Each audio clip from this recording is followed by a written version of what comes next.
BPL এর Mascot ডানা ৩৬ উন্মোচন হয়েছে আজ। রাজধানীর হোটেল ইন্টারকন্টিনেন্টালে আয়োজিত তারুণ্যের উৎসব অনুষ্ঠানে এটি উন্মোচন করা হয়। জুলাই বিপ্লবের ত্যাগীদের উৎসর্গ করে এই মাস্কট ডিজাইন করা হয়। বিসিবি সভাপতি ফারুক আহমেদ বলেন, চ্যাম্পিয়ন্স ট্রফিতে সাকিবকে লিস্টে রাখা হয়েছে, তবে দেশের হয়ে খেলার মতো মানসিক অবস্থায় বিশ্বসেরা অলরাউন্ডার সাকিব আল হাসান নেই বলেও জানান তিনি। তামান্না তাহসিন খানের প্রতিবেদন।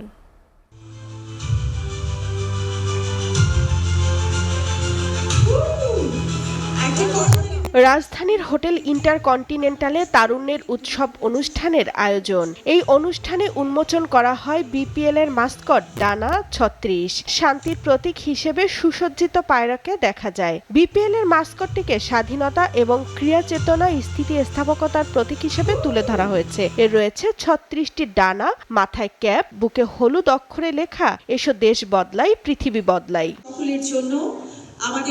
অফিসিয়াল মাস্কট উদ্বোধন অনুষ্ঠানে যুব ও ক্রীড়া উপদেষ্টা আসিফ মাহমুদ সজীব ভূঁইয়া বলেন, খেলা মানুষকে ঐক্যবদ্ধ করে আর নতুন বাংলাদেশ গঠনে তরুণদের ভূমিকা তুলে ধরেন প্রধান উপদেষ্টার এসডিজি বিষয়ক মুখ্য সমন্বয়ক লামিয়া মোর্শেদ।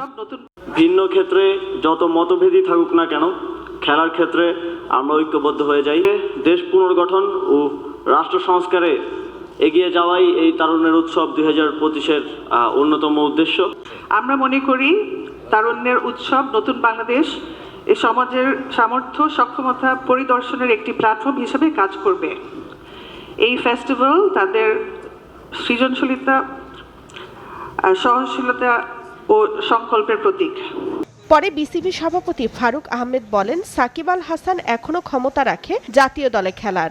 এখনো আমাদের লিস্টে আছে। আমরা আশা করি জোর একটা মানে সে যেভাবে চাচ্ছে বা এটা কিছু যদি সমাধান হয় তাহলে ডেফিনেটলি স্টিল আমি মনে করি সাকিব এখনো ক্ষমতা রাখে খেলার ন্যাশনাল টিমে।